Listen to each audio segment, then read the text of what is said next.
The silence in the ballroom was louder than a scream.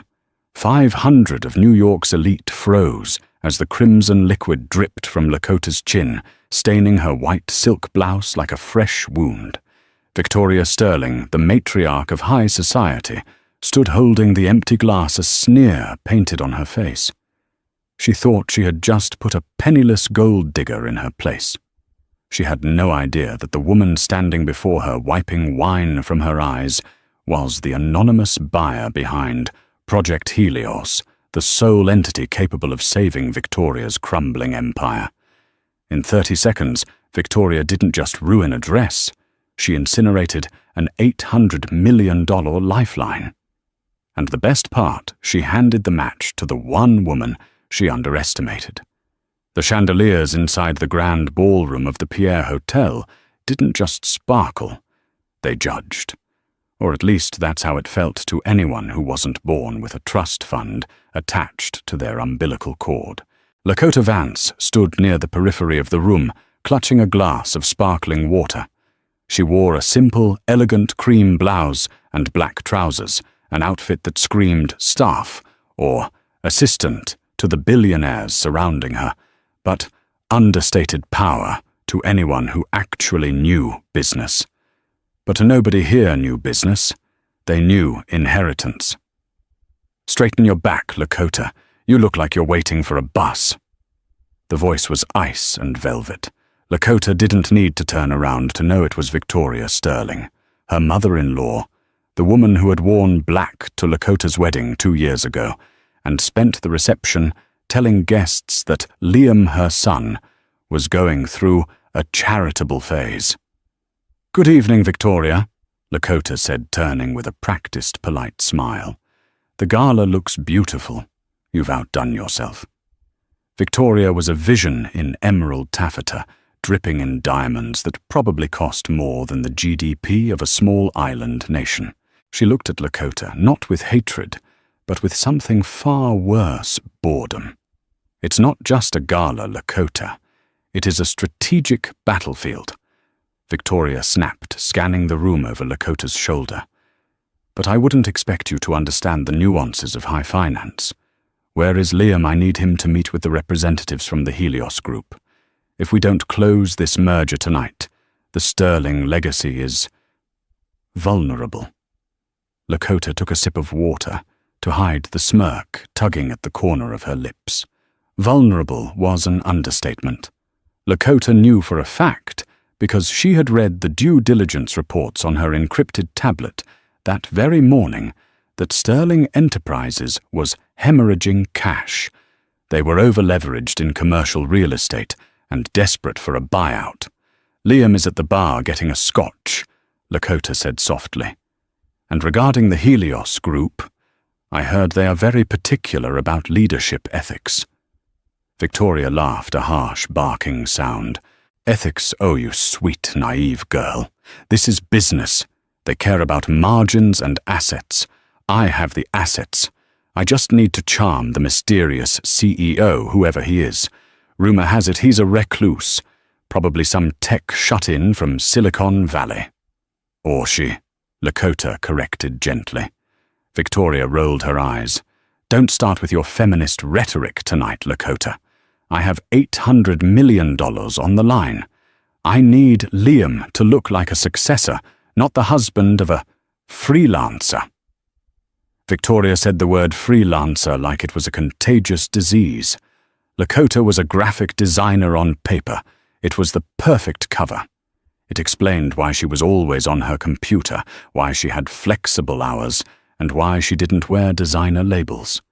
In reality, Lakota Vance was the founder of EV Capital, a private equity firm that had quietly acquired major stakes in logistics tech and now aimed to acquire distressed luxury brands. Like Sterling Enterprises, "I'm sure the deal will go exactly as you deserve, Victoria." Lakota said, her voice laced with a double meaning that flew right over the older woman's perfectly coiffed head. "Just stay out of the way," Victoria hissed, leaning in close. "When the Helios board members arrive, Mr. Blackwood and Mr. Thorne do not speak to them. Go hide in the kitchen if you must. I cannot have you embarrassing us with your lack of pedigree." Lakota watched Victoria sweep away toward a group of elderly men in tuxedos. "She's in rare form tonight," a deep voice whispered in Lakota's ear. Liam slipped an arm around her waist, kissing her temple. He looked tired. Being the son of Victoria Sterling was a full-time job with no benefits. "She's stressed," Lakota said, leaning into him. "The company is in trouble, Liam." "I know," Liam sighed. "She won't listen to me. She thinks she can bully her way out of debt. She's pinning everything on this Helios deal. Do you think they'll bite?" Lakota looked up at her husband. He was good-kind and completely unaware that he was sleeping with the shark circling his mother's boat. He knew she made good money investing, but he had no concept of the scale. She had planned to tell him tonight, after the deal was signed, to save him from the fallout of his mother's inevitable collapse. "I think," Lakota said carefully, "that the Helios group is looking for a change in management. If Victoria can't prove she can adapt, they might walk away." "She'll never adapt," Liam said, taking a heavy drink of his scotch. "She'd rather burn the building down than admit she's not the queen of the ashes." Across the room, the double doors opened. The room went quiet. 2 men entered. One was Julian Blackwood, a sharp-jawed attorney known as the Grim Reaper of Wall Street. The other was Marcus Thorne, the public face of EV Capital's acquisitions. Victoria Sterling straightened her necklace, pasted on a dazzling smile, and marched toward them. The hunt was on. Lakota set her water glass down. "I'm going to go freshen up," Lakota told Liam. "Hurry back," he said. "If she starts yelling at the waiters, I'm going to need backup." Lakota walked toward the VIP area, but she wasn't going to the restroom. She was going to intercept Marcus Thorne. It was time to set the stage. The VIP section was roped off with red velvet guarded by security, who knew better than to stop Victoria Sterling, but who hesitated when Lakota approached. "I'm with the family," Lakota said, calmly, flashing a generic wristband. She slipped past them, just as Victoria was cornering Marcus Thorne near a display of ice sculptures. Marcus, a man who had negotiated billion-dollar treaties, looked like he was desperately searching for an exit. "So you see, Mr. Thorne Sterling Enterprises is not just a brand. It is a lifestyle," Victoria was saying, gesturing wildly with a glass of 1982 Chateau Margaux. "We don't need oversight. We need capital. I assume your boss, this mysterious CEO, understands that I will remain in full operational control." Marcus Thorne cleared his throat. He spotted Lakota approaching from the shadows of a pillar.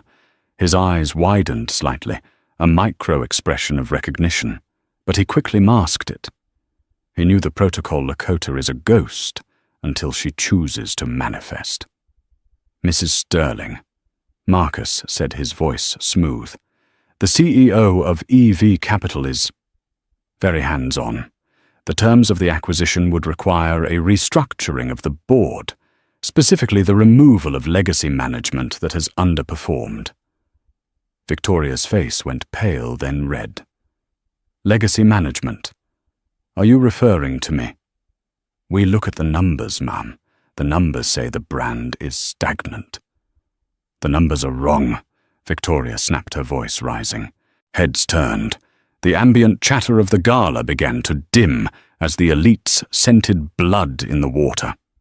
"I built this company from my late husband's ashes. I will not be lectured by a proxy." Lakota stepped into the light. "Victoria, perhaps we should discuss this in private." Victoria whipped around, her eyes blazing with misplaced fury. She needed a target, someone safe to abuse someone who couldn't fight back. Lakota was the perfect victim. "You," Victoria snarled. "I told you to stay away. What are you doing here, trying to eavesdrop so you can sell gossip to the tabloids? Is my son's allowance not enough for you?"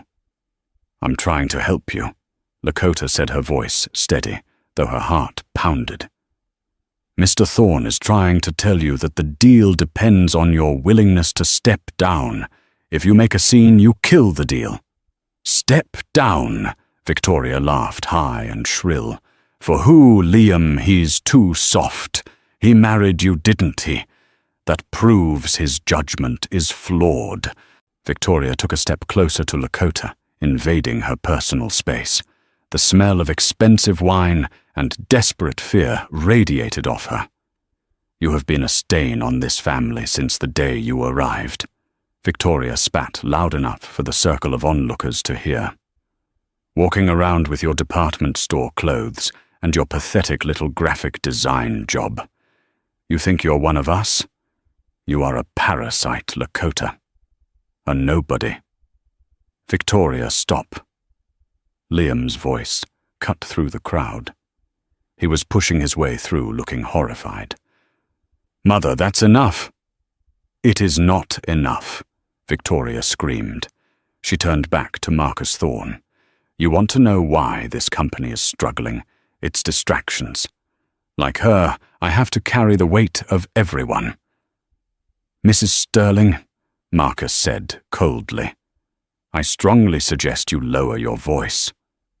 Don't tell me what to do, Victoria shrieked. She looked at Lakota, whose calm expression seemed to infuriate her more than any insult could. Why are you looking at me like that? Do you think you're better than me? I think you're making a mistake, Lakota said quietly.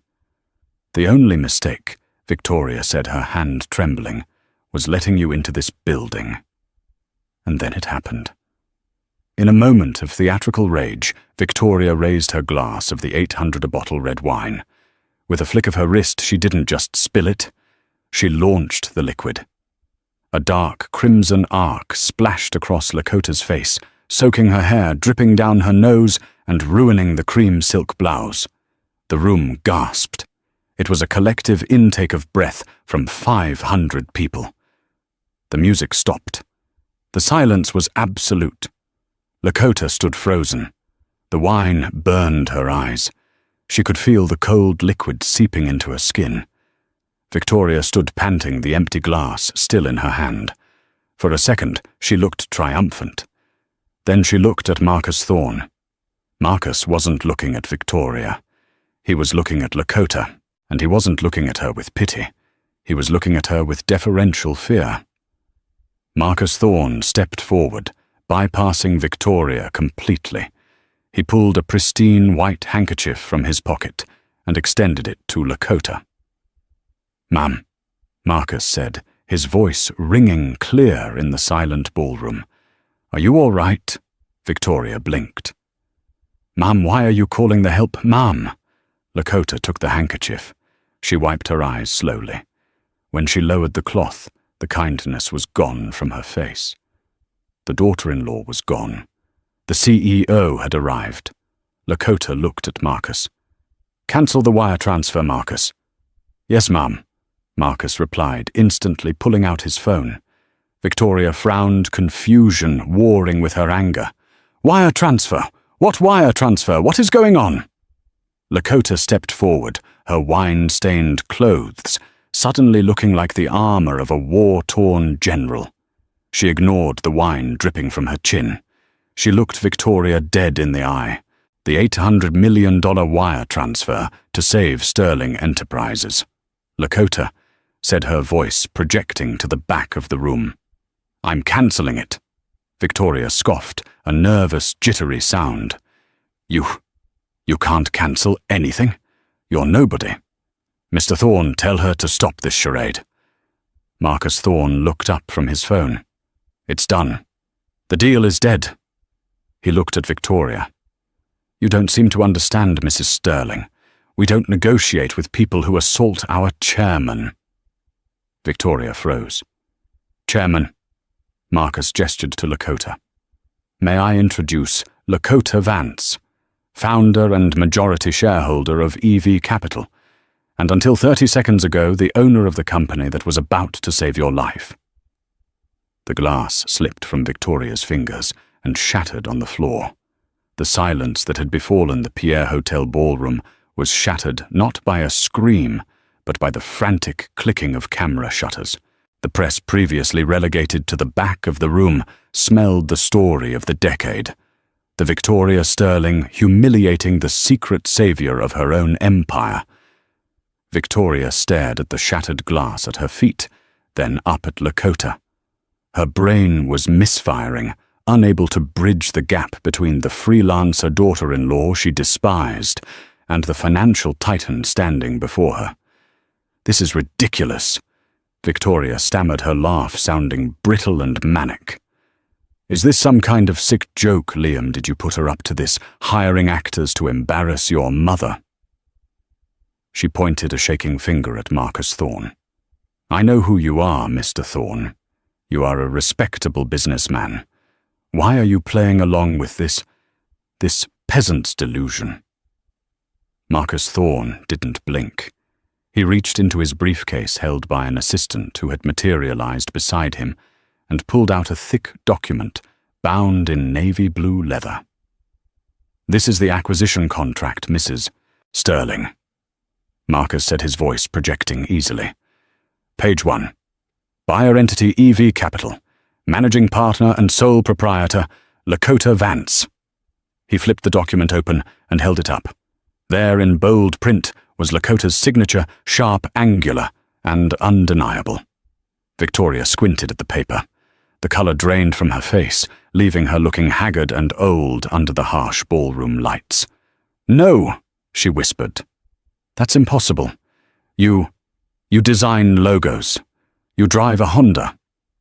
"I drive a Honda because I like it," Lakota said, her voice calm, but cutting through the air like a knife. She wiped a stray drop of wine from her cheek. "And I design logos because it relaxes me. But my day job is buying distressed companies run by incompetent narcissists and turning them profitable. I've spent the last 6 months analyzing Sterling Enterprises. I know about the cooked books in the Singapore division. I know about the loans you took out against the employee pension fund." A gasp rippled through the crowd. That was illegal. That was prison time. Victoria took a stumbling step back. You spied on me." "I performed due diligence," Lakota corrected. "I was willing to overlook the mismanagement. I was willing to bail you out, pay off the debts, and let you retire with dignity in the Hamptons. I was doing it for Liam, because he loves you, God knows why."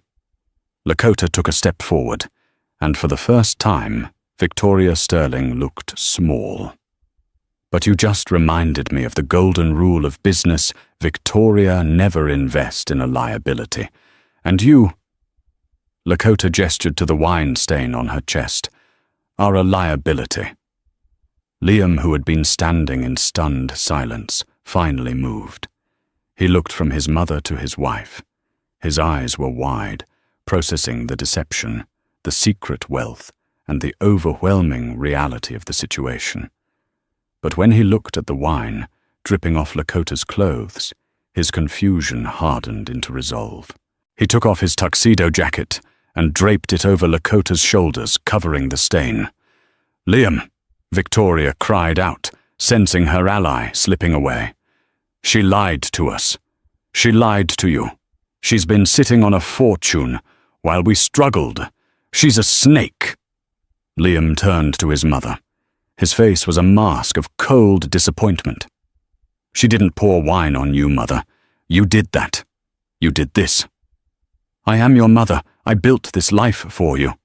"You built a cage," Liam said quietly, "and you just locked yourself inside it." Liam wrapped his arm around Lakota. "Let's go." "You walk out that door with her," Victoria shrieked, her voice cracking, "and you are cut off. Do you hear me? Not a penny. You will be destitute." Lakota paused. She turned back one last time, a faint, pitying smile on her lips.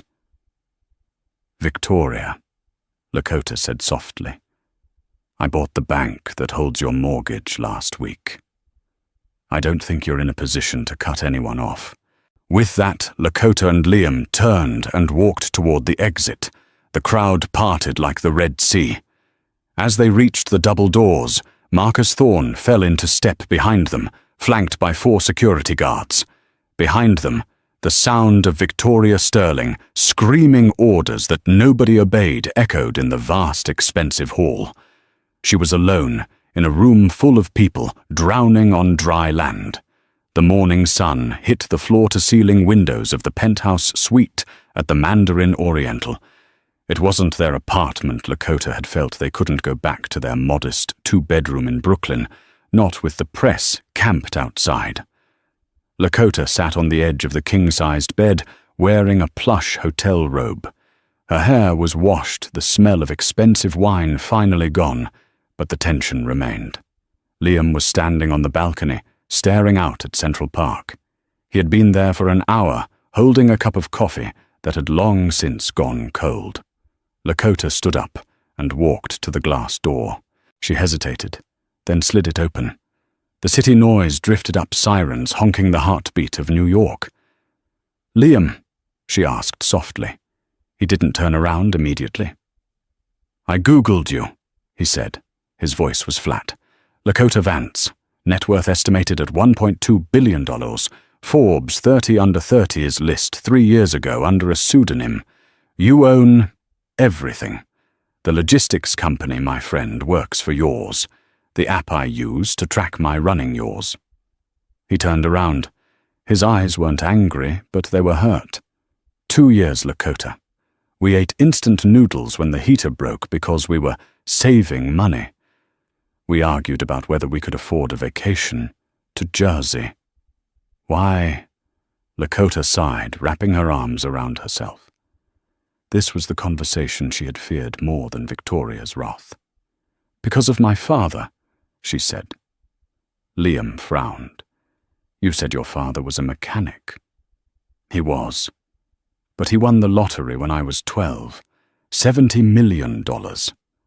Lakota leaned against the doorframe. "It ruined us. My cousins sued us. My friends started stealing from me. Dad drank himself to death within 5 years because everyone he loved turned into a leech. I saw what money did to people. I saw how it changed how they looked at you." She stepped closer to Liam, reaching for his hand. He didn't pull away, but he didn't squeeze back yet. "When I met you at that coffee shop," she whispered, "you didn't know who I was. You bought me a muffin because I looked sad. You liked me. Not the money. Not the power. Just Lakota. I was so terrified that if I told you I'd lose that, I wanted to be sure that we were real." Liam looked at her, searching her face. "And the deal saving my mother. I tried to do it anonymously," Lakota said. "I set up the shell company. I was going to buy it, fix it, and let her think she was a genius. I just wanted you to be free of her stress. But she poured wine on you," Liam finished. A small, dry chuckle escaped him. "God, she's a monster." "She is," Lakota agreed. "But she's your mother. If you want me to go back, if you want me to sign the deal, I will. For you." Liam looked at her. Really looked at her.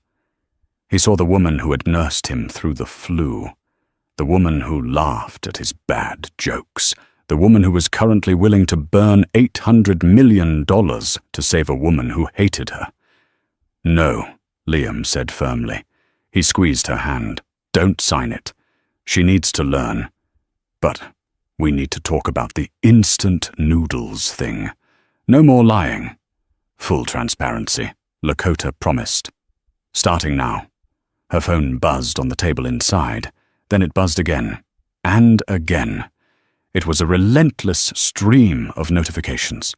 Lakota walked back inside and picked it up. "It started," she said.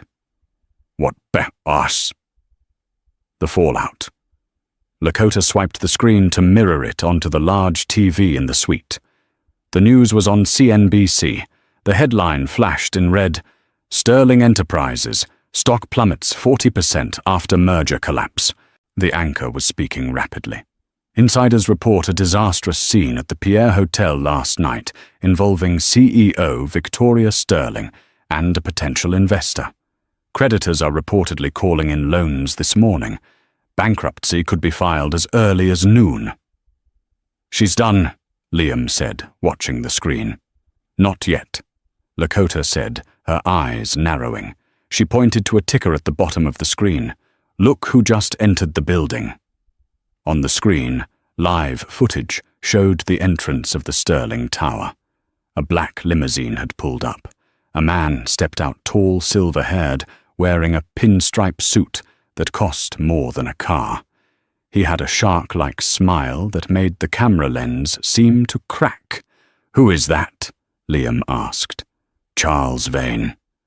Lakota said, her voice dropping an octave. "The most ruthless corporate litigator in New York. He doesn't save companies. He strips them for parts and sues the people who tried to help. Why is he there? Because Victoria called him." Lakota said, realizing the game had just changed. "She's not going to apologize, Liam. She's going to sue me. She's going to claim I acted in bad faith to sabotage the company." As if on cue, Lakota's phone rang. It wasn't a number she recognized. She put it on speaker. "This is Lakota Vance." "Ms. Vance?" A smooth, oily voice purred. It was Charles Vane. "And Mr. Sterling, I assume you are listening. Good.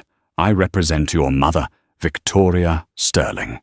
We are preparing a lawsuit alleging corporate espionage, breach of verbal contract, and intentional infliction of emotional distress.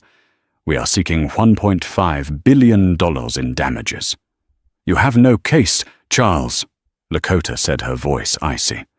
"There was no signed contract, and the assault was witnessed by 500 people." "Oh, the wine." Charles Vane laughed. "We have witnesses who are prepared to testify that you provoked her, that you threw the wine on yourself to frame her. Perception is reality, Ms. Vance. And unless you want your face dragged through the mud and your precious private equity firm investigated by the DOJ, I suggest you come to the office. Victoria is willing to settle." "Settle?" Liam asked, leaning into the phone. "What does she want?" "She wants the deal signed," Vane said, "at full price, plus a formal public apology from Ms. Vance. And she wants you, Liam, to return home. Alone." Liam looked at Lakota. The anger in his eyes was gone, replaced by a cold fury that matched his wife's. "Tell my mother," Liam said into the phone, "that we'll see her in court." He hung up. Lakota looked at him impressed. "You know Vane is dangerous. He plays dirty." "So do we," Liam said. He walked over to the closet where the hotel had delivered some new clothes for them. "You own the bank, right? The one holding her mortgage?" "Yes." Lakota smiled, a wicked glint in her eye. "Then let's go pay the tenant a visit," Liam said. "It's time for an eviction notice." But they underestimated Victoria. She wasn't just relying on lawyers. As Lakota and Liam prepared to leave the hotel, a notification popped up on Lakota's phone. It was a live stream from inside the Sterling mansion. Victoria was sitting in her library, tears streaming down her face, likely fake, talking to a camera. "My son has been brainwashed," Victoria sobbed to her millions of social media followers. "This woman, this predator, she deceived us all. She stole my company's secrets, and now she's holding my boy hostage. I am a mother fighting for her child." The comments section was scrolling by at light speed. "Save Liam, boycott EV Capital. Your mother knows best. She's turning the public against you," Liam said, horrified. Lakota grabbed her coat. "She wants a war. She's going to get a revolution. Call Marcus. Tell him to release the security tapes." "Which tapes?"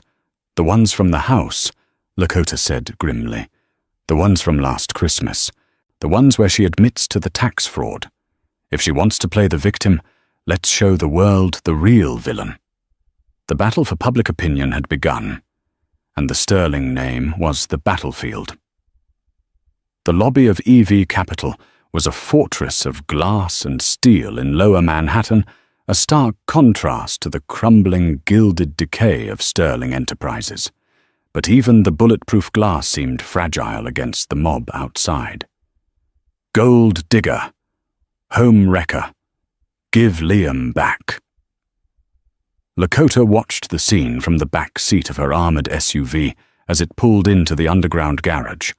The crowd, fueled by Victoria's tearful Instagram live stream, was baying for blood. Victoria had spun a narrative so compelling that even Lakota was impressed by the sheer audacity of it, the poor widowed matriarch defending her legacy against a predatory lying hedge fund manager who had seduced her son. "She's good," Lakota murmured, stepping out of the car as security shielded her. "She's a sociopath," Liam corrected, walking beside her. He looked exhausted, but the resolve in his jaw hadn't wavered. He was wearing a suit Lakota had bought him that morning, bespoke sharp fitting the role of a billionaire's husband he was only just beginning to understand. They took the private elevator to the 40th floor. When the doors opened, the atmosphere was electric. Dozens of analysts were glued to screens monitoring the PR disaster. Marcus Thorne met them at the entrance to the boardroom. He looked grim. "It's bad, Lakota," Marcus said without preamble.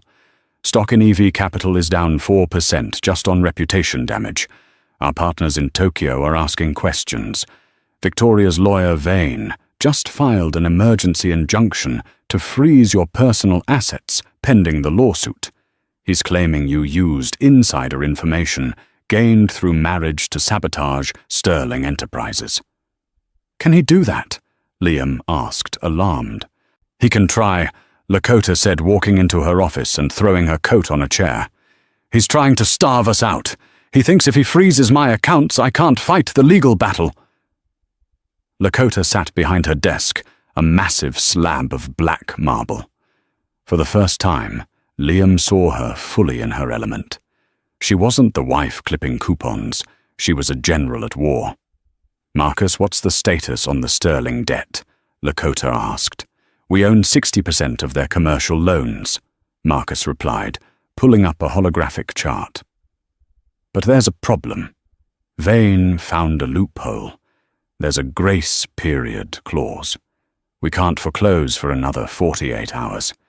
In that time, Victoria is planning to sell off the company's crown jewel, the European division, to a rival firm to get quick cash. If she does that, she pays off the debt, keeps control, and sues us into oblivion." Lakota tapped a pen against the desk. "She's selling Europe. That's the only profitable part of the company. She's gutting the business to save her own skin." "She doesn't care about the business," Liam said quietly, staring at a photo of his father on the wall, a photo Lakota had seemingly kept for years. "She cares about the title. She'd be queen of a graveyard rather than a commoner." Lakota looked at Liam. "You mentioned the Christmas tapes earlier. Are you sure you want to do this? Once we release them, there's no going back. It will destroy her reputation permanently." Liam closed his eyes. He remembered that Christmas 2 years ago, the argument he had overheard in the study, the reason he had distanced himself from the family business in the first place. "She forged my father's will." "Lakota!" Liam said, his voice trembling with suppressed rage. "I never told you the full story. I heard her admitting it to her accountant. Dad didn't leave the company to her. He left it to me. She changed the documents. She stole my birthright and then treated me like an employee in my own house." The room went silent. Marcus looked up from his tablet. "If we can prove that—" Marcus said, "It's not a lawsuit. It's a criminal case. Fraud, forgery, grand larceny." "I have the audio," Lakota said. She pulled a small encrypted flash drive from her safe. "I recorded it. I was in the hallway waiting for you, Liam. I've had this for 2 years. I never used it because I didn't want to send your mother to prison. I wanted to buy the company and hand it back to you legally. Play it, Liam said. Lakota plugged the drive in. Victoria's voice filled the room clear and sharp. I don't care what Arthur wanted. Liam is too soft. He'll give the profits to charity. Change the beneficiary page. Make me the sole executor. If anyone asks, Arthur was not of sound mind when he wrote the original draft. Then the accountant's voice. But Victoria, this is a felony. Victoria's laugh echoed. It's only a felony if you get caught. And who's going to catch me? My son. He's too busy dating that barista trash to notice he's been robbed. Liam's face was stone. The barista trash comment hung in the air. Release it, Liam said. Post it everywhere. Send it to the DOJ. Send it to the news. Not yet, Lakota said, her eyes narrowing. A plan was forming, a plan far more devastating than a simple leak. If we leak it now, Vane will claim it's a deep fake AI fabrication. He'll muddy the waters. We need her to admit it. We need a confession. She'll never confess, Marcus argued. She will, Lakota said, standing up. If she thinks she's winning. Victoria is a narcissist. She can't help but gloat when she thinks she has the upper hand. Lakota turned to Marcus. Let the sale of the European division proceed. In fact, have our shell company in Zurich put in a bid. Make her think she's about to get the money. And then, Lakota smiled. We go to the signing ceremony, and we wear a wire. The signing ceremony was scheduled for the following evening at the Sterling Tower penthouse. Victoria had moved fast, desperate to secure the funds before the 48-hour grace period on her loans expired. She had invited the press, of course. She wanted the world to see her victory. She wanted to show that Sterling Enterprises was still strong and that she had outsmarted the evil Lakota Vance. The room was packed. Champagne flowed. Victoria stood at the head of a long mahogany table, looking radiant in red. Beside her sat Charles Vane, looking like a viper in a silk tie. Lakota and Liam walked in. The room went quiet. Security guards stepped forward, but Charles Vane held up a hand. Let them in. Vane smirked. Let them watch. Victoria laughed, swirling her glass. Well, well, the prodigal son and his sugar mama. Did you come to beg for forgiveness, or did you come to see what real business looks like? We came to wish you luck, Lakota said, her voice projecting calmly. She wore a black dress, severe and sharp. She looked like a judge. Selling the European division is a bold move, Victoria. It's the only thing keeping the stock price above zero. It's a strategic realignment, Victoria scoffed. She gestured to the buyers across the table, men in grey suits who were unbeknownst to her agents of Lakota's Zurich subsidiary. With this influx of cash, I will pay off your predatory loans, and I will sue you for every penny you have. I will own EV Capital by the time I'm done. Is that how you plan to get the money? Liam asked, stepping forward. By stealing it, like you stole the company from Dad. The cameras were rolling. The press leaned in. Victoria's eyes flashed. She motioned for the cameras to cut, but they didn't. She didn't care. She felt untouchable. Oh, grow up, Liam, Victoria hissed, lowering her voice, so only those near the table could hear, or so she thought. Your father was a fool. He would have run this company into the ground with his ethics. I did what had to be done to save the family name. I took control, because I am the only one strong enough to wield it. So you admit you forged the will? Lakota asked loudly. I admit I did what was necessary. Victoria snapped, her ego taking the bait. And there is nothing you can do about it. The statute of limitations on contesting the will has passed. I won. You lost. Now get out of my building before I have you thrown out. She turned to the buyers. Gentlemen, shall we sign? The lead buyer, a man named Mr. Silver, looked at the papers. Then he looked at Victoria. Then he looked at Lakota. Actually, Mr. Silver said, closing the folder, I don't think we will be signing. Victoria froze. What? Why, the terms are agreed. Because Mr. Silver said, standing up, my employer has instructed me to withdraw the offer. Your employer, who is your employer? Victoria demanded. Mr. Silver gestured to Lakota. Victoria whipped around. You're the buyer. I am, Lakota said, and I'm withdrawing the bid. Which means, Victoria, you have no cash flow. You have no white knight. Lakota checked her watch. And according to my records, the 48-hour grace period on your loans expired 2 minutes ago. Charles Vane stood up, his face pale. Now wait a minute, Miss Vance. We can negotiate. No negotiation, Lakota said. She pulled out her phone and pressed a single button. Suddenly the lights in the building flickered. The smart screens on the walls which displayed the Sterling logo glitched and went black. Then a new logo appeared, EV Capital. What is happening? Victoria shrieked. I just executed the foreclosure clause, Lakota said. As the primary creditor, and due to your default, I have seized the assets of Sterling Enterprises effective immediately. This building is now mine. The security staff works for me. The champagne you're drinking, I paid for it.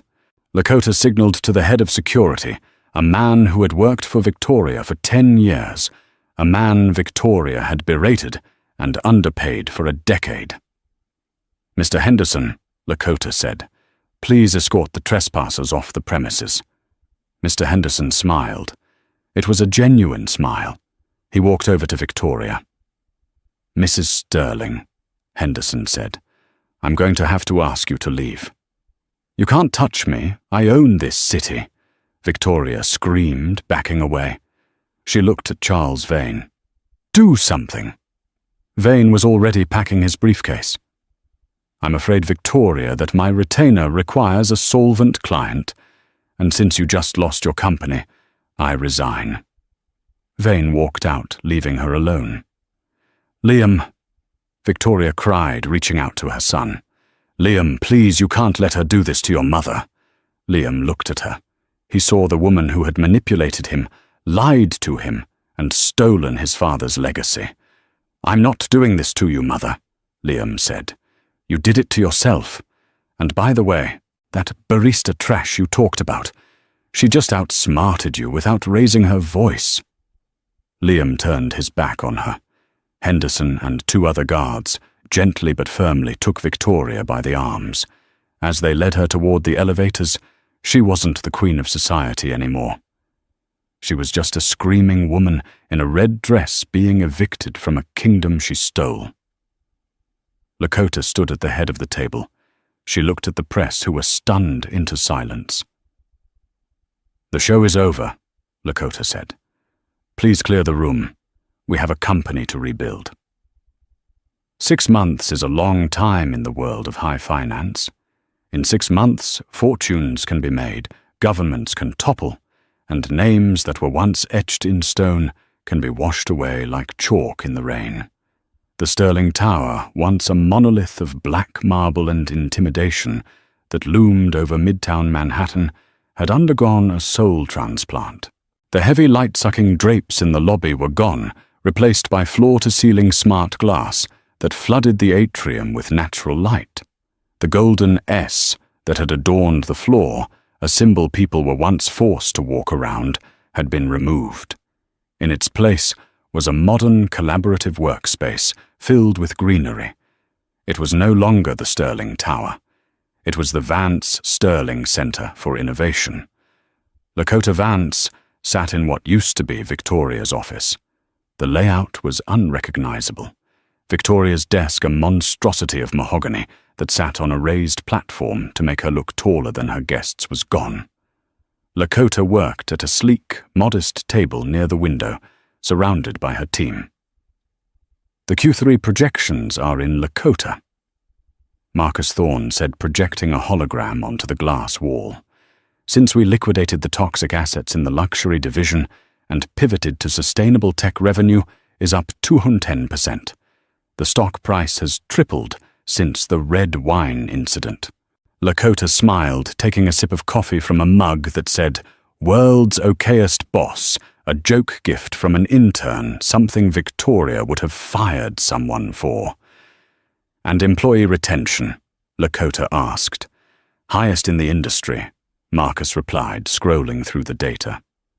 "People actually like coming to work when they aren't terrified of being screamed at for breathing too loudly. Oh, and we just secured the contract for the municipal clean energy grid. The mayor wants to do a photo op with you." "Schedule it," Lakota said, standing up and walking to the window. "But make sure Liam is in the photo. He's the one who spearheaded the proposal." "He's in the South Bronx right now," Marcus noted, "overseeing the new community center. You know, for a guy who grew up with a silver spoon, he's surprisingly good at getting his hands dirty." "He didn't grow up with a spoon," Lakota corrected, softly looking out at the city. "He grew up with a shackle. He's just finally free to run." The intercom buzzed. It was the receptionist. "Miss Vance Security has flagged a voicemail on the main line. It's from a blocked number, but the voice matches the restricted profile." Lakota stiffened. She didn't need to ask who it was. "Play it." The room went silent as Victoria Sterling's voice, crackly and slightly slurred, filled the modern office. "Tell her I need to speak to her. It's urgent. The allowance isn't enough. The heating bill in this godforsaken apartment is criminal. I am Victoria Sterling. I shouldn't be worrying about the price of oil. Liam won't answer my calls. Tell him his mother is freezing. Tell him—" The message cut off. The time limit had expired. Marcus looked at Lakota, his expression hard. "She's lying, you know. The stipend we set up is more than generous. It's $8,000 a month. Most families live on half that. She just doesn't know how to live without a staff of 20. "I know," Lakota said, her voice devoid of pity but heavy with fatigue. "Don't respond. If she has a genuine emergency, the lawyers will handle it. If we engage, she wins." "She's trying to get into the gala tonight," Marcus warned. "We've had reports that she's been calling former associates, begging for a +1. "Let her try," Lakota said, turning back to the window. "The guest list is biometric. Ghosts don't show up on scanners." The gala that evening was the event of the season held at the Pierre Hotel. It was a poetic choice. This was the scene of the crime, the very room where half a year ago Victoria had tried to drown Lakota's dignity in a glass of Cabernet. Tonight the room felt different. The fear was gone. The air was light. Lakota stood in the dressing room of the master suite upstairs. She stared at herself in the full-length mirror. She had chosen her outfit with the precision of a tactical strike. It was a gown of deep, shimmering crimson velvet. It caught the light like liquid ruby. It was the exact shade of the wine that had ruined her white blouse that night. She was wearing her trauma like armor. "You look dangerous," Liam said from the doorway. Lakota turned. Liam looked dashing in a midnight blue tuxedo, but it was his eyes that had changed the most. The haunted, anxious look of a man constantly waiting for his mother's criticism was gone. He looked settled. "Happy. Dangerous is good," Lakota said, smoothing the fabric. "Are you ready for this, walking back into that room?" Liam walked over and took her hands.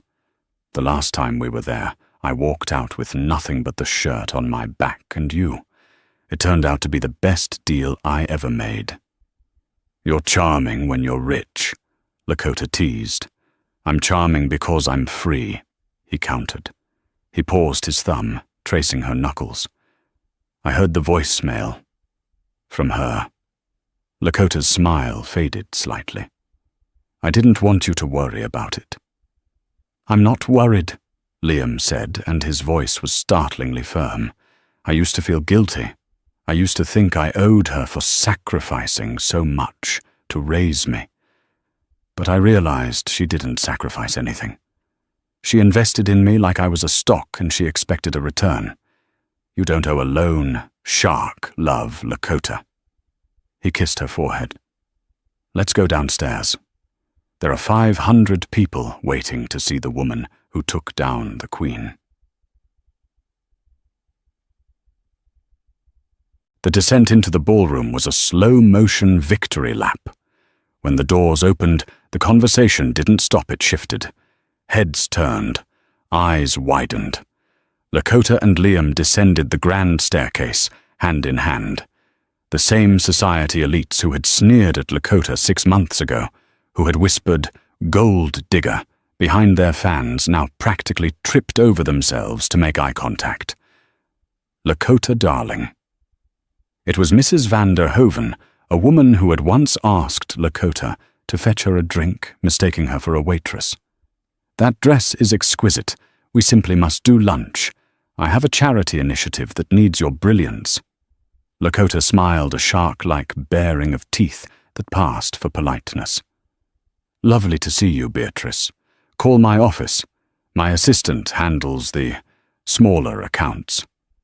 She breezed past, leaving the woman stunned, but smiling, desperate to remain in Lakota's orbit. They moved through the room, a power couple in the truest sense. They weren't just wealthy, they were interesting. They had a story. They were the dragon slayers. But amidst the champagne and the adulation, Lakota felt a pull, a strange gravity. She navigated through the crowd, excusing herself from a conversation with the senator, and walked toward the French doors that led to the balcony. She needed air. She needed to check the perimeter of her victory. She stepped out into the cool October night. The noise of the party faded behind the glass. The city hummed below a grid of lights and ambition. Lakota walked to the stone railing and looked down. The Pierre Hotel entrance was 3 stories below, illuminated by the golden glow of the street lamps. And there she was. It was unmistakably Victoria. She was standing just outside the velvet rope, arguing with the doorman. Even from this distance, Lakota could see the frantic, jerky movements of her hands. Victoria was wearing a fur coat that looked ragged, likely one she had managed to hide from the asset seizure, but beneath it she looked thin. She wasn't the terrifying matriarch anymore. She was just a woman shouting at a bouncer who didn't care who she used to be. As if sensing eyes on her, Victoria stopped arguing. She looked up. For a moment, the world seemed to freeze. Lakota stood on the balcony, bathed in the warm light of the ballroom, draped in crimson velvet, holding a crystal flute of sparkling water. She was high above, untouchable, the queen of the castle. Victoria stood on the cold pavement in the shadows, locked out of the world she had built. Their eyes met. Lakota expected to feel anger. She expected to feel a surge of vindictive triumph. But as she looked at the woman who had made her life hell, all she felt was a profound, quiet indifference. Victoria was small. She was a relic of a time that was over.